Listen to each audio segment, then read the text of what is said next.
Hello and welcome to the Tifo Football Podcast. I'm Joe Devine, and today I'm delighted to be joined by Sebastian Stafford-Bloor. Joe Devine. All right, that is, you've pointed at me and said my name. Yeah, that's good. It's after midnight, isn't it? Long World Cup, lots of teams, lots of football. Yeah, lots of work to do. You okay? 6 out of 10. 6 out of 10. Yeah. So, you know what? That's not so bad, is it? JJ, Nice. what about you? JJ Bull? There he is. 7 out of 10, 4, 4.5. It changes rapidly Yeah, depending on the moment. we are. That's good, man. And we're absolutely delighted to the second round of applause of the evening for our special guest, stand-up comedian Jacob Hawley. Thank you very much. Hello. How are you feeling? 8 out of 10. 8 out of 10. Air conditioned, caffeinated. That's true. Sublime. We forget about the luxury that we have in here with the air conditioning. It's been nice during the heat wave, hasn't it? But alas, grow used to things you enjoy. Criticize them. Now, what are we talking about on today's show? Well, we're recording this in the immediate aftermath of the France-Paraguay game. Some people call it a game. Others called it a Battle. battle. Yeah. I'm sure. A nonsense. Yeah, a nonsense. How about that? Anyway, we watched that as part of our live watch-along on the Athletic FC YouTube channel. We're doing more of those throughout the course of the tournament. If you want to join us, please do. What we're going to talk about in today's show, we're going to talk about that game. We're going to talk about Morocco's win over Canada earlier in the day. We play a rondo. Don't worry, I'll explain what that is. Okay. And do you know what? It's been catered to you. Oh, right. Although having spent the last couple of hours with you and seeing your football knowledge, I think you would have been fine with the general knowledge one. We talk about an unbelievable game between Argentina and Cape Verde that happened late last night. We check in on points are bad, and then we read some excellent football jokes in honour of our comedian guest. Is that everything, Producer Ryan? Terrific. Well, later someone will add music to this pause. Yes, France won. Nil Paraguay. Seb, Paraguay made it very difficult, didn't they? But a Kylian Mbappe penalty was enough to send Didier Deschamps' side through to the quarterfinals, where they will face Morocco in Boston. Correct, Joe. Yeah. Now, of all the statistics that this World Cup has produced, Are you going to read the statistic to me? no, Oh. the most remarkable is that Paraguay got through this game without a yellow card. Right. No, they didn't. They did. Did they? Not a single player booked. Wow. I cannot believe that. I cannot believe It's it. like they were trying to get booked at the It's end. like they were daring the referee That to. can't be France true. players got a booking. Three yellow cards for France Three? players. Yeah, Bradley Barcola, Manu Kone, and Michael Elise. That is unreal. I I'm so glad you saved that for the podcast because I'm genuinely stunned by that. I That's my most stunned moment in the World Cup so far. I think like everybody else who isn't French, I kind of started the evening rooting for Paraguay, Sure. underdog, let's see what happens. Yeah.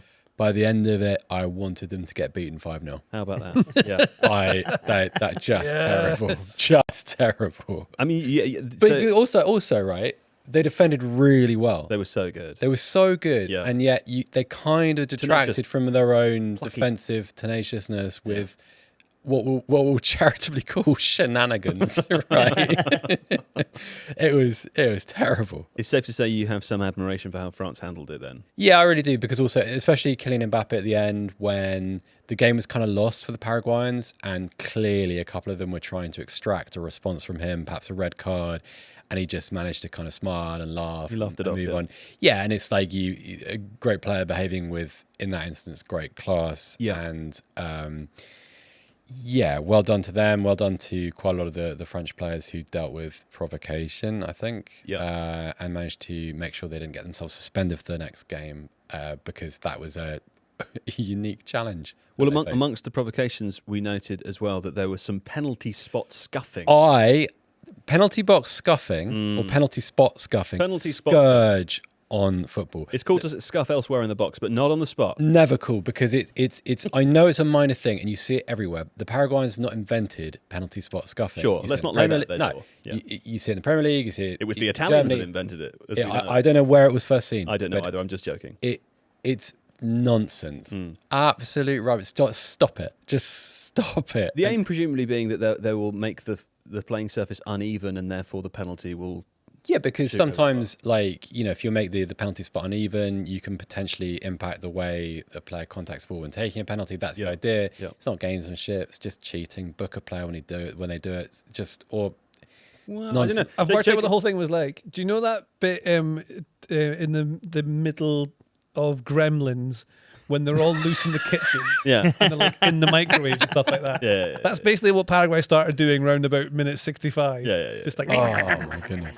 It And did feel like that, they're didn't it? swinging from the jumbotron and like, No, we've talked a lot about their sort of gremlin type behavior, but also they were good. I mean, in the same way they were against Germany, right? Like they made it so difficult.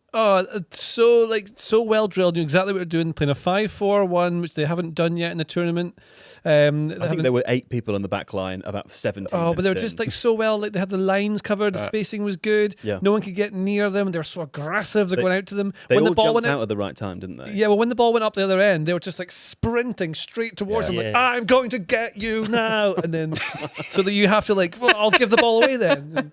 But they were just relentless. It's the only way they were going to win that. Like, so when you've got a talent divide like they have with France, like Paraguay know that France are much, much better. Yeah.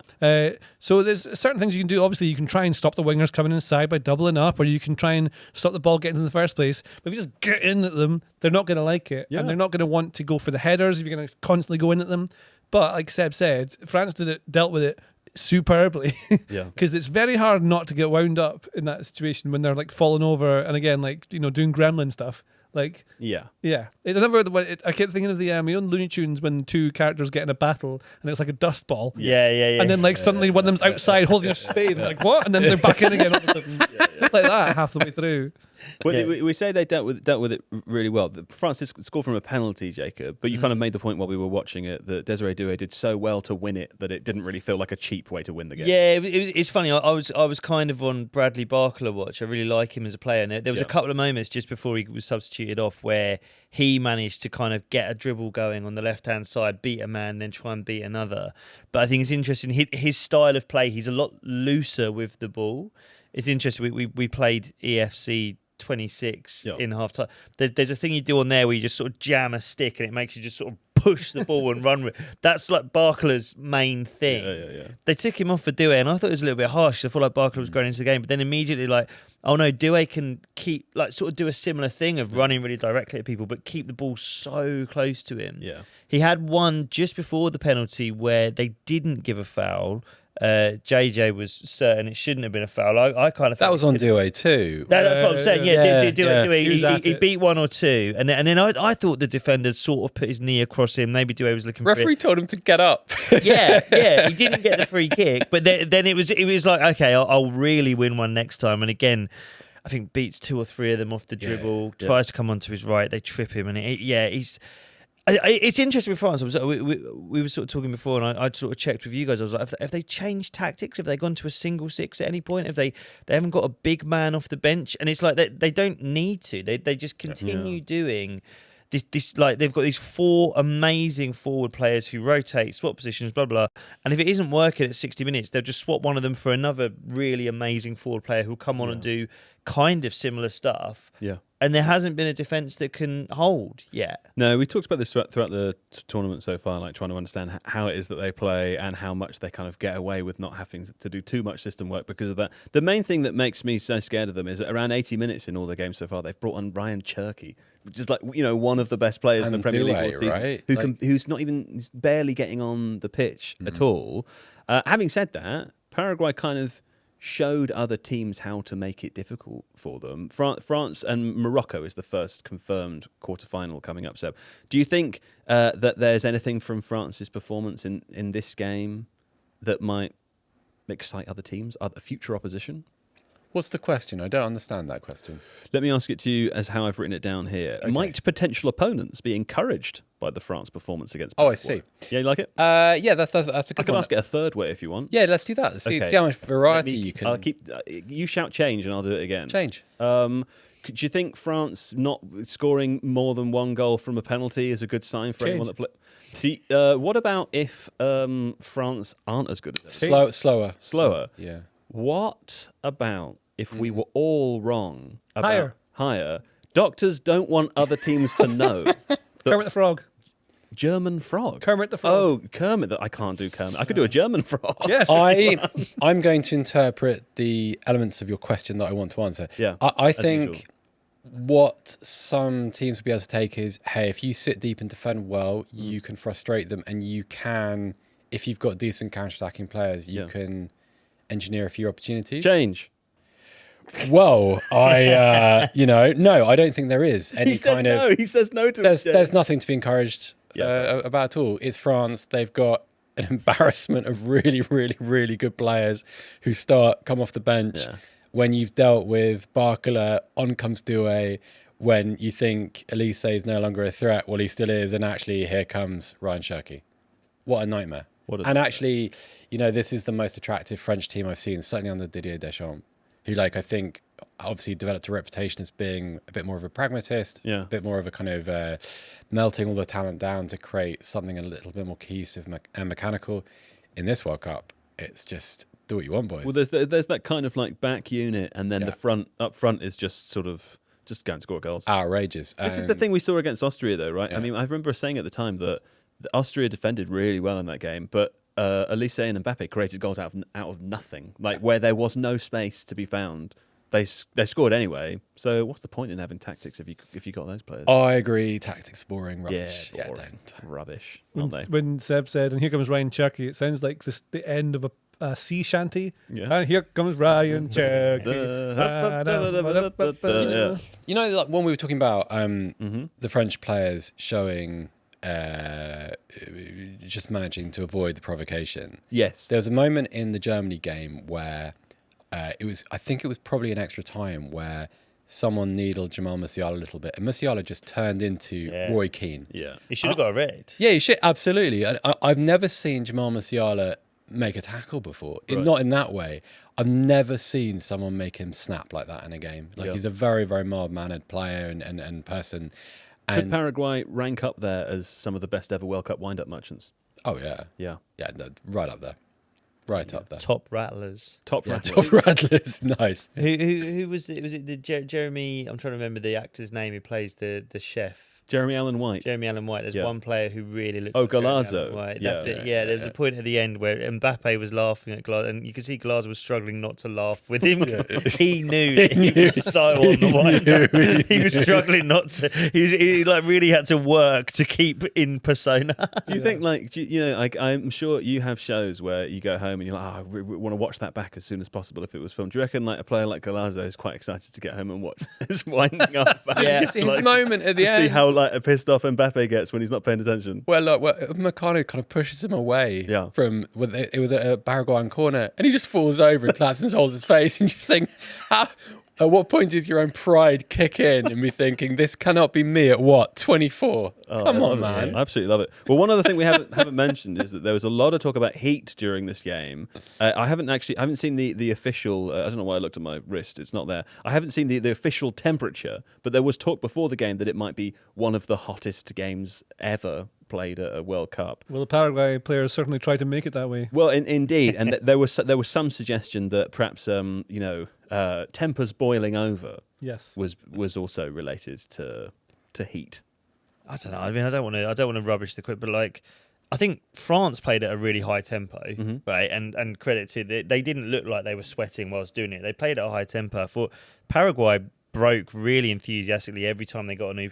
Neither team looked like they were suffering in the heat. Yeah. I thought credit to both of them. France didn't look knackered or stodgy or anything like that. It just took them a bit of time to work out the best way to get through. And Paraguay, manful in defending, but also gave it a go every time they could get up the pitch. And Cissé did a lot of good work with that before he went off. It's a shame that he did go off actually. Because I thought he was doing quite well. Yeah, I agree. Any way for Morocco to get past them?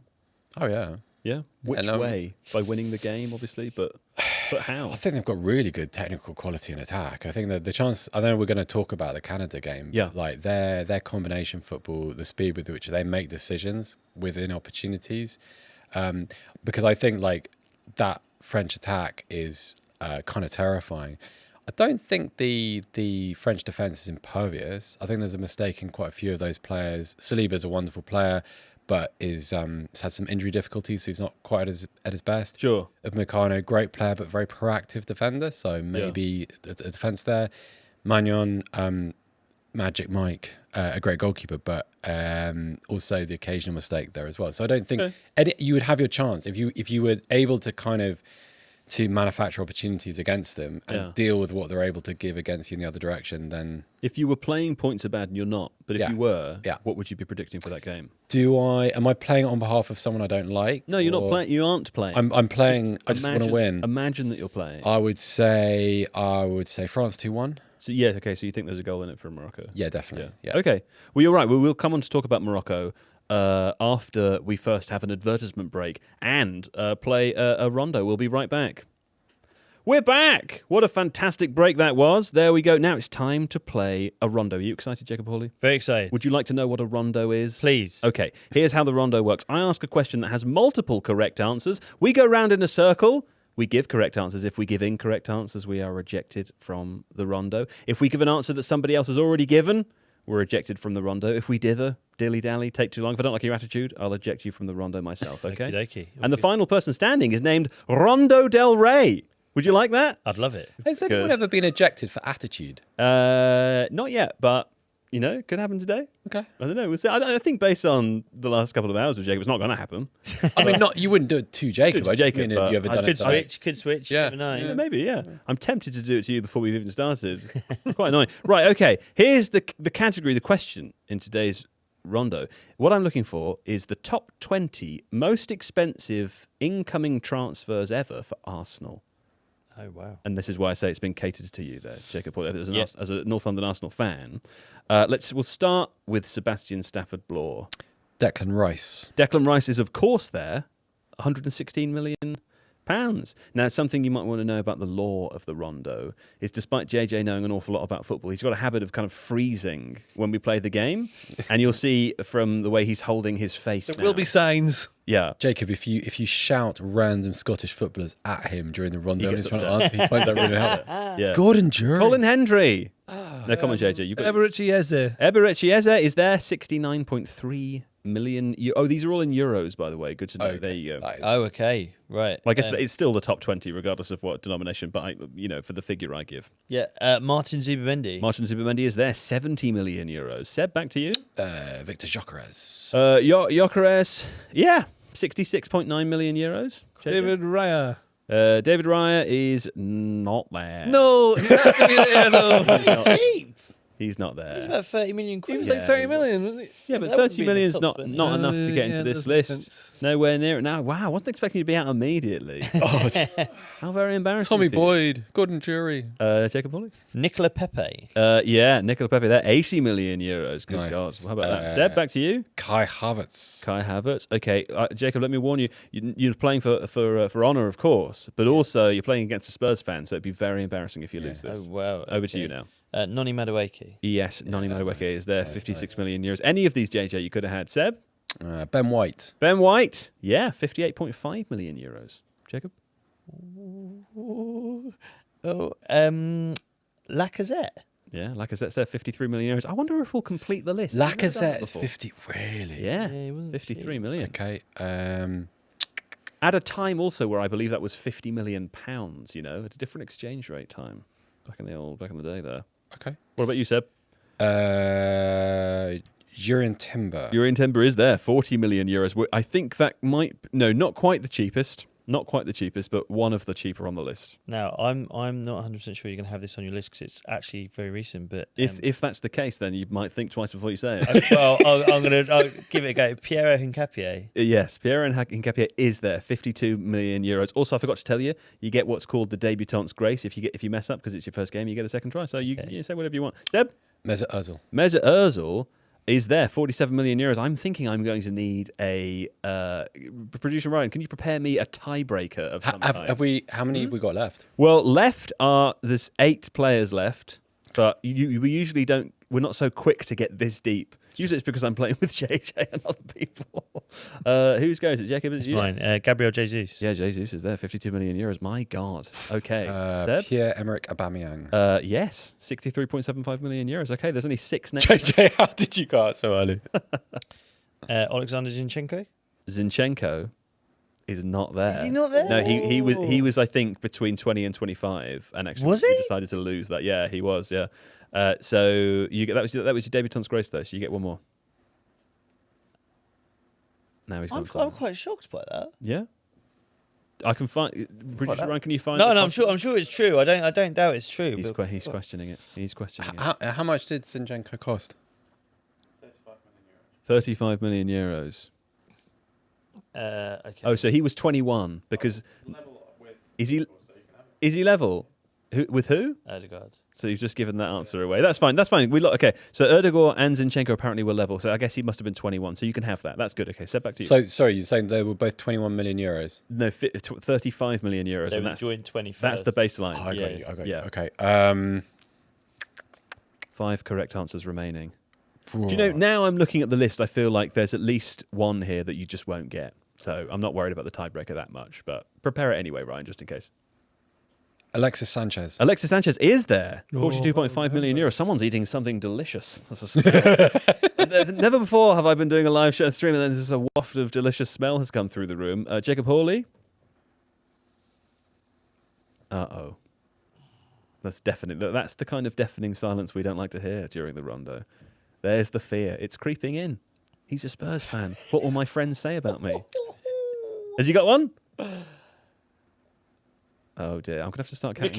Mikel Merino is not there. Oh! Not there. But because we were 40 million euros. We reversed your maybe, but it might have been rising to and never risen, right? We reversed your debutant's grace earlier, if you recall. So this was officially your incorrect answer. You get one more. God, I feel like I'm really hanging in with this. Well, yes, I think that's the case. Yeah. I think you've accurately assessed the situation. Good social skills. What do you think? One more? Yeah. Okay. Right. Let me try and be as quick as I can. It's tough, isn't it? You can tell the audience it's tough when it's live. People think this is easy. They're at home. They're just shouting at you, saying you feel the pressure descending from the studio lights as well. No, I don't. Was he? Go on, let's have a go. No.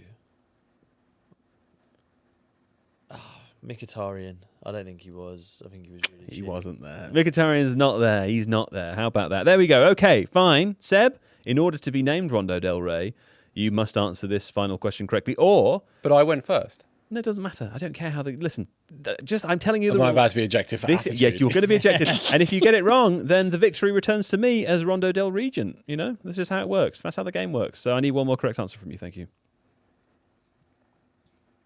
Granit Xhaka. Yeah, Granit Xhaka is there. Well done, Seb. How about that? Impressive performance there from the Spurs fan. There were 3 remaining names you could have had. Thomas Partey, of course, 50 million euros. Ricardo Calafiore, you could have had 43 million euros. And the one I thought that you guys might struggle with was Mustafi, 41 million. God, I would never have got that. He cost 41 million euros. Yeah. How about that? That was not a good deal. Well, I thought you performed admirably in your first one. Thank you very much. Well done. Did you enjoy it? Yeah, I really did. Yeah? I love a football quiz. Great, that's good, man. I'm glad. All right, there we go. Well done to Seb. And next up, Canada 0. 3 Morocco. How about that? Canada were knocked out of the World Cup in their round of 16 game with Morocco earlier today. Well, yesterday now. They created some decent chances in the first half before Morocco found their rhythm in the second, with 2 goals from Azzedine Ouhani and a last-minute third goal from Rahimi. For Canada, this, of course, represents the first time that the nation has made it this far in the World Cup tournament, and Morocco, with their win, became the first African team to reach 2 quarterfinals. JJ, I'll start with you. Canada fans maybe feeling a little bit unlucky with this game, given how they dominated the first half? Well, I think they played well in the first half, and what they did was set up in what you call a mid-block, where they were waiting for Morocco to try and play through them, and then pouncing, going man-to-man, so it made it very difficult, and Morocco just couldn't play through them. They couldn't get around. They got one chance over the top, because if you play like that, and you don't put enough pressure on the first line quick enough, and you've got time to think about it, you can put a ball over the top and someone can run in behind and get through. So that's kind of what Morocco were doing, but they couldn't play through lines. It's very hard to play against a team like that.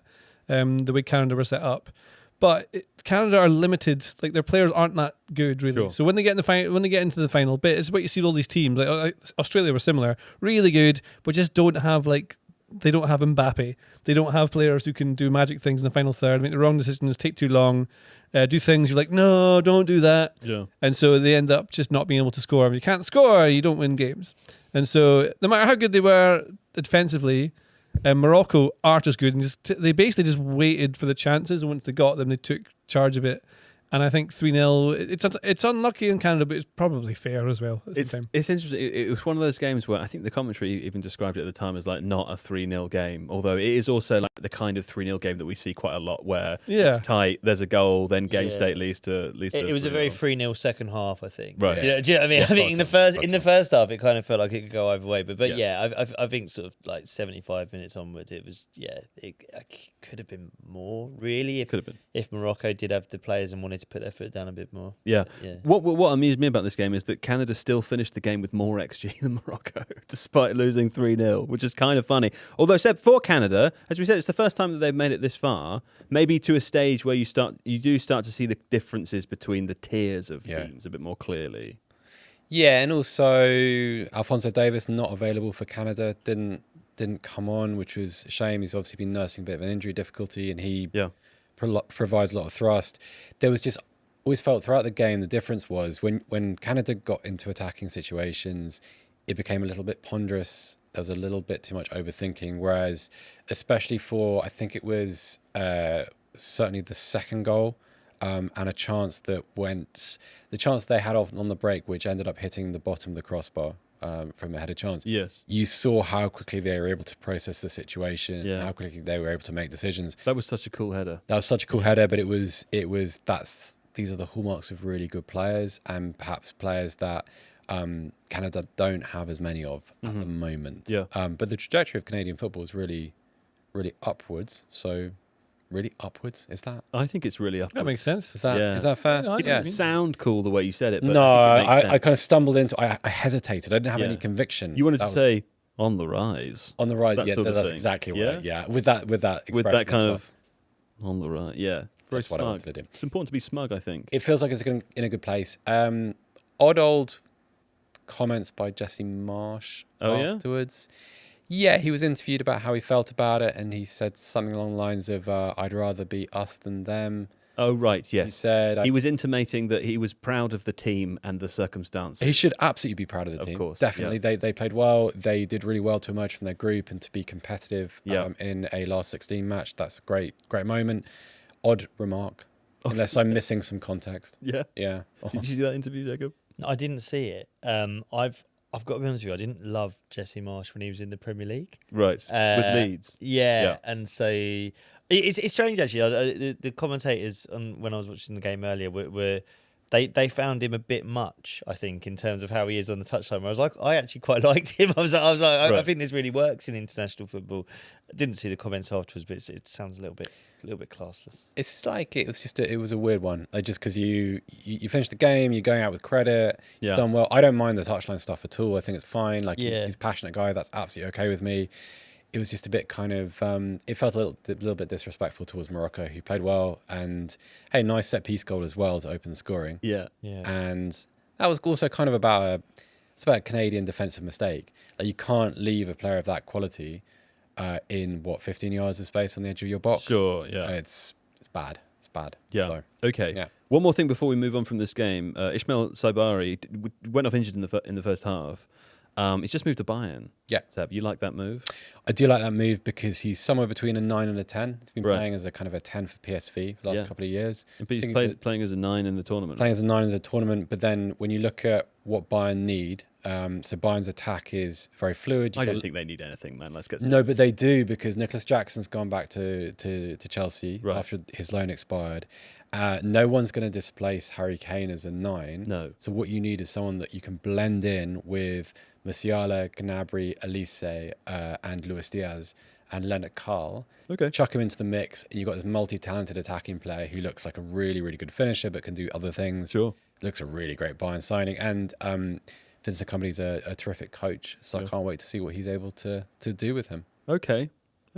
Argentina 3 to Cape Verde. This was after extra time. This was last night. Argentina escaping a huge upset in Miami, eventually besting a very impressive Cape Verde team in extra time thanks to goals from Lionel Messi, Lisandro Martinez and an own goal. However, it was Cape Verde who produced one of the all-time World Cup moments. I think we agree.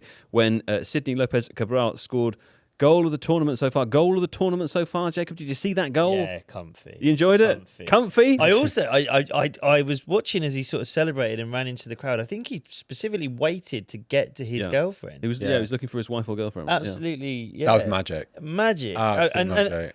Is there any part of you, and I don't want to take any shine off the goal, is there any part of you that would suggest he maybe didn't mean it and it was a cross that he overhit slightly?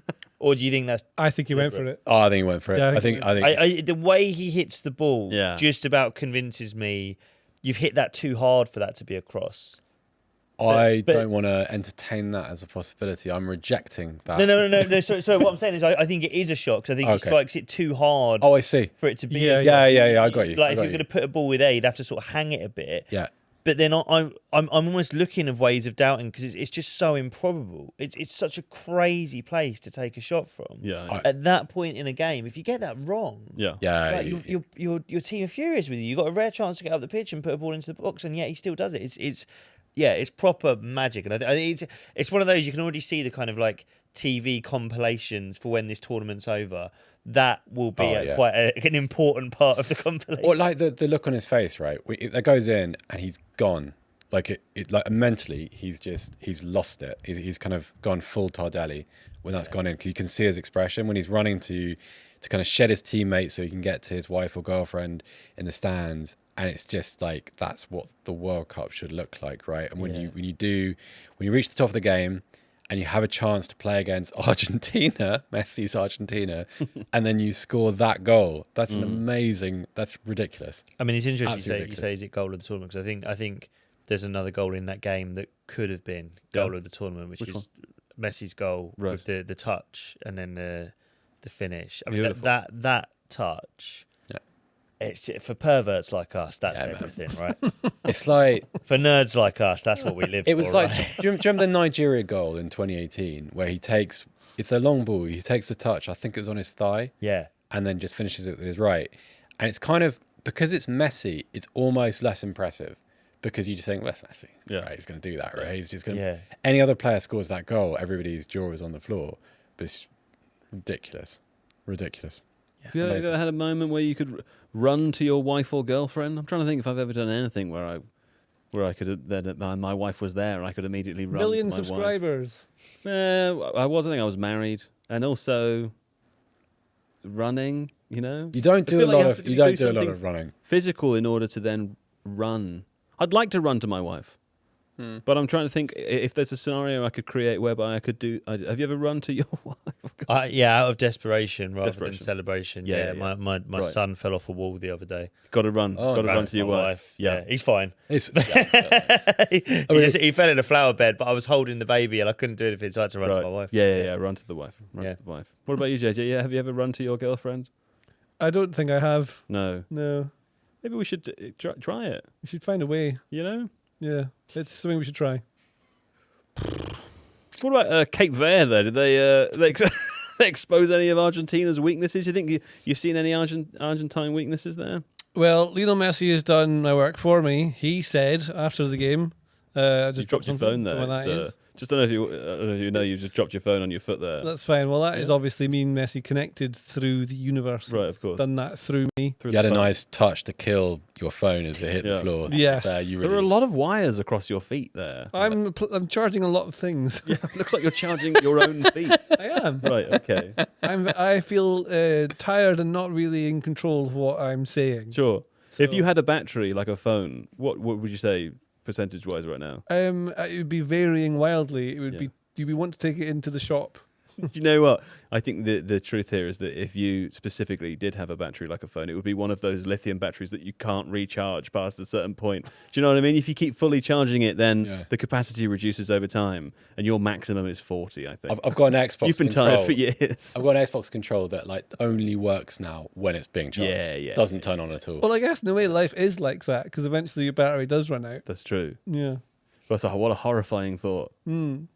Happy Monday. Yeah. Anyway, Messi says we couldn't press them well.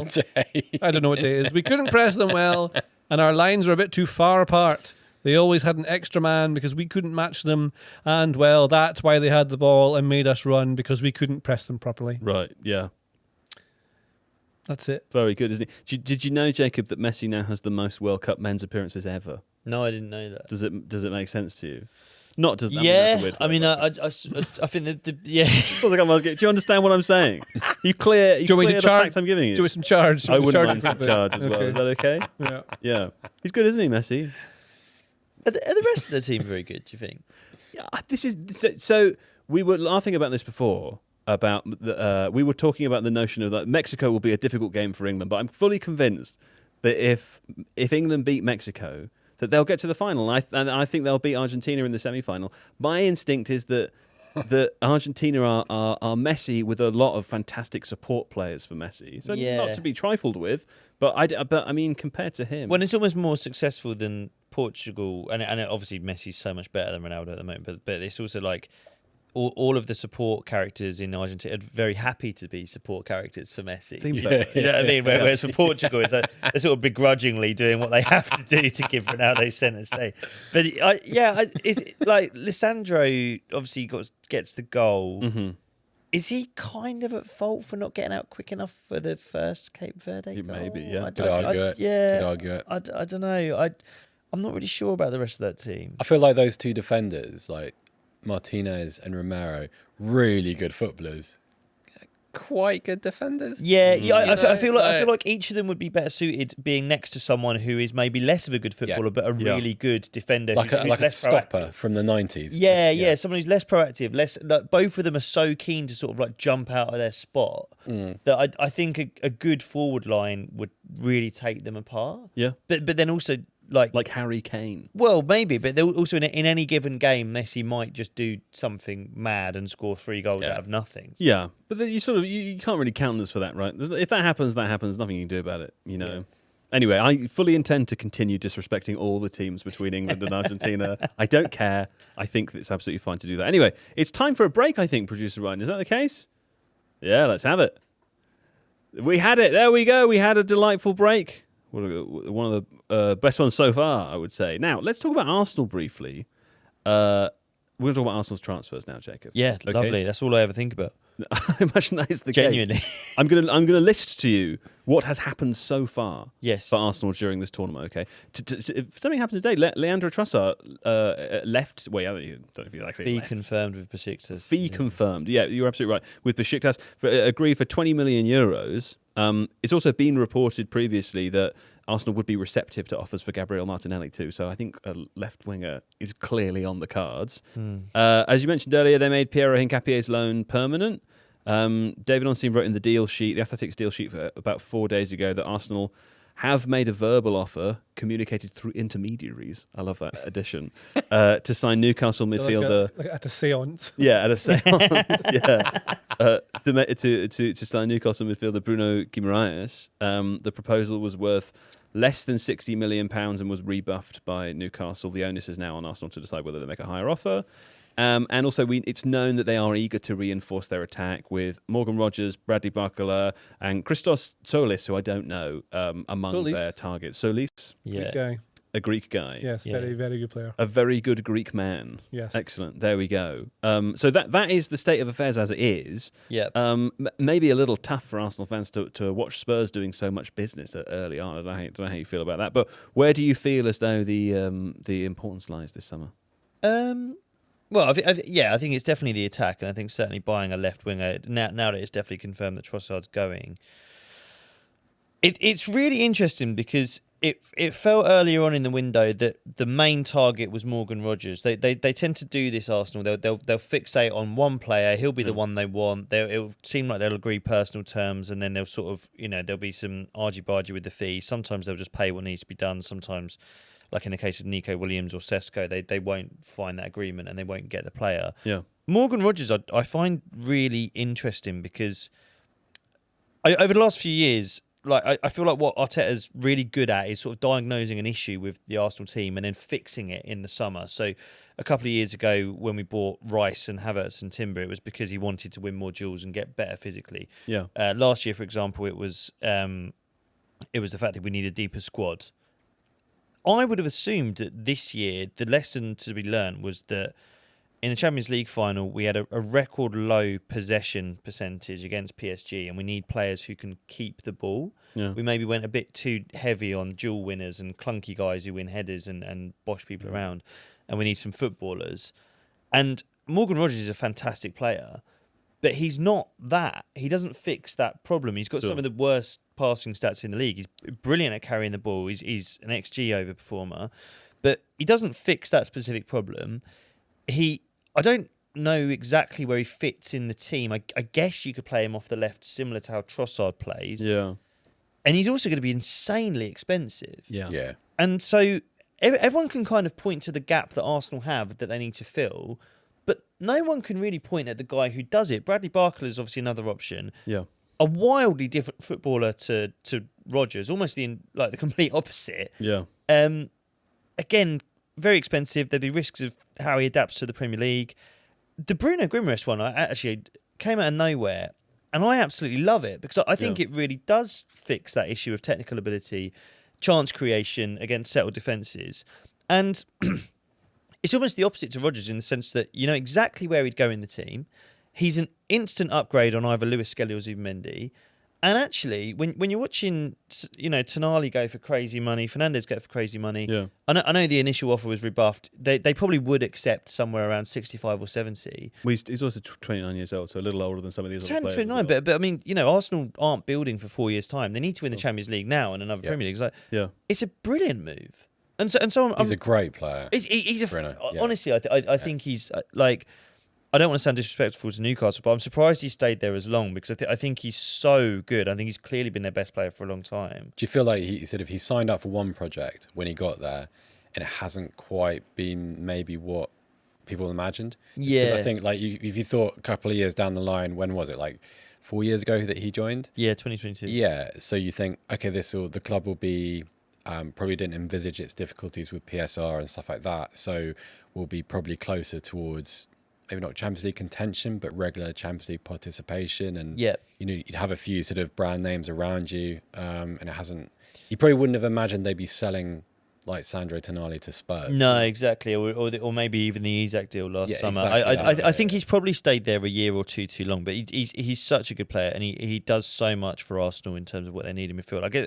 I am slightly disillusioned with the reported targets in attack, and it's silly to get upset about transfers that haven't even happened yet. But I don't know. It all feels a bit disjointed, and I think Arsenal have got a habit of doing this when they buy attacking players over the last few years. They sort of buy profiles rather than players to fit a role. Yeah. Like they you know, like, which doesn't have to be a bad thing, but like I think that's true. And I think what they often end up doing is they buy a player for one thing and then just end up putting them somewhere else. And sometimes it works. You know, Kai Havertz is a good example of that. Mikel Merino is a good example of that. Yeah. I feel like they haven't really learned the lesson from the Eze transfer, where they didn't really know what they wanted to do with Eze. And I think if they're honest, they still don't really know what to do with him. Yeah. And when you look at the sort of targets of, they really like Julian Alvarez, it's like, well, yeah, but what does he solve? Right. Do you know what I mean? He's no more prolific than Gyökeres. Doesn't give you any of the physical stuff that you miss when you don't have either Havertz or Merino. Sure. Does he replace Ødegaard? Like, do you know what I mean? It's like I don't really get it, and I feel like it's so strange how in defence they're so good at picking the exact thing they need sometimes. Like in Pierre Nkapie, he fitted what we wanted him to do perfectly. In attack, they seem to have a much more, and I know it's part of Berta's approach as a sporting director is just to try and agree terms with 7 players, and then he can go, now I can have whichever one I want, which doesn't really work. But I don't know, I just find it strange profiling which the players they're looking at, and I struggle to see which one of them would come in and just fit on the left-hand side, and suddenly we're a Champions League winning team. Well, it's also, I think it's part of an interesting part of the broader story at Arsenal, which is that the longer Mikel Arteta's been there, the more successful he's been, the more influence and power he has at the club. Yeah. It mirrors a little bit of what we saw with Jurgen Klopp at Liverpool over a long period of time. And I don't know if it's just like the natural life cycle of a successful manager now, where they're brought in, they do really well over a period of time, even just as kind of natural organic evolution as other people leave, or like your sporting director moves on, or maybe like the head of the data department moves on, or whatever, and the manager kind of accrues more and more and more power eventually it gets to a point where it actually doesn't make sense for that to be the case. So I'm not necessarily directly attributing what you're saying to Mikel Arteta. Yeah. But I think it's interesting that they have these two stories kind of running alongside each other, because it does seem to be the case that they look at profiles. JJ, we talked about this before though, and you understand the perspective of like buying a player because they're a fantastic player, as opposed to because they like solve a specific tactical issue in the team. Yeah, I think sometimes you can just buy amazing players and then you figure out ways to make them work within it. Like your tactical framework should always, I mean, the best managers always say things like you work your system around what you've got. And like Guardiola will be called a genius for all these new things he's come up with, but he does it because of the players he's got. When you realise like, oh, I need some width, actually need some wide players, like he did, and he went and got Semenyo and like Doku in, so he's got some actual wingers, then you can play with wingers. But if there's not wingers that you really like as players, then you find other ways to play. Julian Alvarez, I think, is a good example, because like I know exactly what you mean about him, but I think he is like, I think he's uniquely brilliant. I think he's amazing. He's got like the bite you want from someone in the front line who can go and win the ball back. He's so technically good and weird in the little pockets. But like exactly, like, is he not the 9 that you want? But then Havertz can do the same thing as Alvarez. So why do you need Alvarez as well? It would be funny if Arsenal had 3 not really 9 players though, right? Yeah, but then I also think with Arsenal, like we saw, that they just play them, like they burn them out by constantly having a first 11, and what you need to have now, as PSG have maybe shown, is a vast riches to be able to afford to have lots of amazing players. So you can have like 2 11. So like if you say they sign like Barcola and Solis or something like that, you've got 2 left-sided players who could both battle for the same thing. Barcola will be number 1, but you want someone who's like equal on that side there. You've got Havertz and Gyökeres. I think Havertz wins that battle almost every single time now. Yeah. I think exactly what you said about the Champions League final. You can see like, oh, right now there's other teams. Yeah, okay, I get it now. There's teams who can do things that we can't. I want to see what happens in the Premier League next season, because that corner stuff, like surely they change the rules so that you don't have any of this nonsense with like the meat walls and all the just constant throwing and stuff like that. Change the game that way. Hit the ball and play more often. It'll encourage more playmakers and things like that.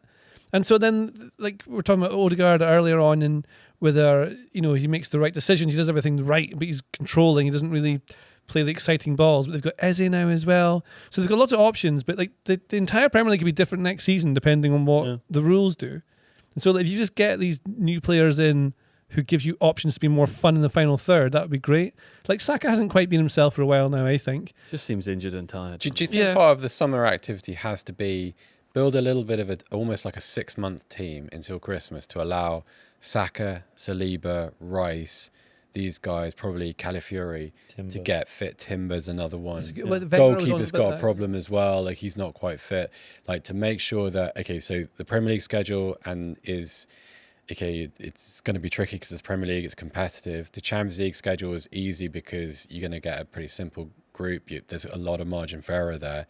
Make sure you come to the new year with these guys fit, having played, I don't know, less than 50% of the games at best. And then that'd be nice. Just because it feels like at the moment, like if you take this Rice, this Saka, this Saliba, that is a big part of Arsenal's side, not quite where it needs to be. Odegaard has had some difficult few years with injuries with his ankle.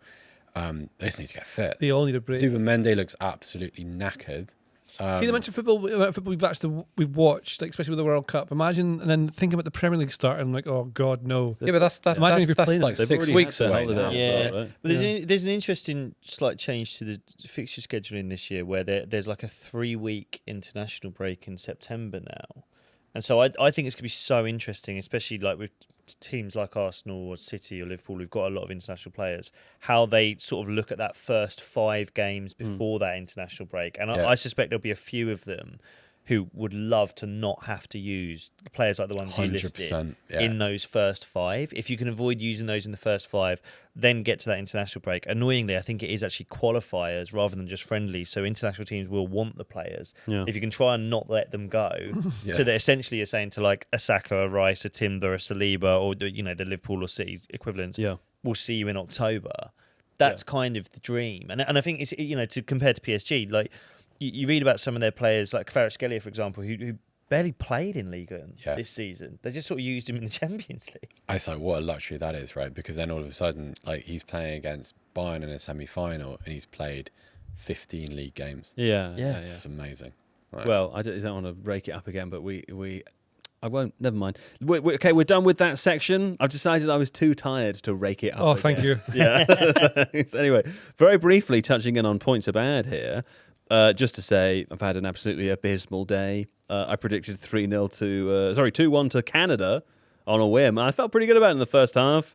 Did not go my way. I also predicted 5-0 to France because there weren't many scores left, and also I thought it'd be much better. So I've added 8. That means I'll be picking first tomorrow. JJ had an incredible day. Did I? Yeah, you got a perfect prediction on Canada-Morocco. No way. And you only added 1 on France. You said it would be 2-0. Yeah. So well done. Well done to you. Overall, though, you are still last by some significant distance. Well, this is a silly game. 221 points. You don't care? Well, I would care if I was winning. Kaya closing the gap on John a little. That's good. There's only 13 points in it. He must be stopped. He must be stopped. How about that? Okay, now, before we go, we would like to do a little segment called Excellent Football Joke. Yes. This is a little bit inspired by Norm Macdonald's live podcast. We've got some jokes here. Would you like to read some, Jacob Hawley? Please. Yeah? Let me pick one that's appropriate for you. This is the kind of thing I should have done beforehand, isn't it? Kind of thing I should have done before I started. No, that one's not good for you. This one's good for you. If you're okay. How do you feel about toilet jokes? Yeah, why not? Yeah? There you go. There you go, pal. Also, I wrote that one in pencil because I couldn't find my Sharpie pen. Later found it. Because that was quite the controversy earlier. Someone stole it from my desk. That was and I'm still upset about it now. Yeah. The National Weather Service warned that severe thunderstorms are possible until 4 p.m. this afternoon, but good news, by 5 p.m, I'll be out the bathroom. There you go. Out of the bathroom there. Because you see the thunderstorms, you see? You're very You get good at that one? writing those types of punchlines. You like that one? Things, yeah. I've written one... Actually, this was written by a friend of mine, but it was written for you, JJ. No way. Would you like to read this I one? would love to. I think you'll read that one really well. This Okay. is a you kind of joke. Where am I on here? FIFA talked about moving the time of the England versus Mexico game tomorrow. Classic FIFA overreach. They can't move time. They can't. Only the fundamental laws of existence can move time. There you go. FIFA. There you go. That's not a joke. That's just a set of sentences. How about this one? You like this one, Seb? There's just no consistency for immigrants at the World Cup. America won't let them in. Qatar wouldn't let them out. There you go. How about that? Oh, this one's for you there, Jacob Hawley. You like this one? I actually really like that. You like that one? That's good. I wasn't sure if I should read it. There's a good chance I use that somewhere. Like death and taxes, Messi is inevitable, but like life and my personal finances, Ronaldo is evitable. Please send money. Please send money. Yeah. Well done. And can we pass that to Seb to finish this off? Seb, again, this one's written in pencil. I don't want to bring it up again, but someone did steal my Sharpie. You did, right. So you got to read it aloud, Seb. What do you call an alcohol-free Liverpool defender? I don't know. What do you call an alcohol-free Liverpool defender? A Virgin Van Dijk. Virgin Van Dijk. A Virgin Van Dijk. Anyway, thanks so much for joining us today on the Tifo Football Podcast. Seb Stafford-Bloor. Thank you, Joe Devine. JJ Bull. Yes. And Jacob Hawley. Thanks so much Thanks for coming, for having Jacob me. Hawley. A third round of applause. And you know what? I think you earned it, pal. Oh, thank you. What a great guy. He was very funny. Very funny. Very funny. Very good. Still as is, well. he's there. I know, right? Still there. Thanks to producer Ryan. Thanks to producer James. Thanks to producer Don, who's outside, who I'm pretty sure took my Sharpie. It's possible. People leave things on his desk, though. I don't know. I don't want to throw accusations around, but I will do that as soon as the stream is finished. We'll be back tomorrow for an incredible... Do you know what? The game will only have just started. Based on how I'm feeling right now, I think it's going to be just horrendous tomorrow. So join us for that. We'll be live at 12:45 for the England game. JJ, you're off. You'll be fine, man. Yeah, but I'm also going to be watching it, and I'm doing some things also. So Woe is him. Oh, producer Ryan is also off for that. There you go. Anyway, we'll be back tomorrow. Or I guess technically the day after tomorrow. So see you then. Until then, see you then.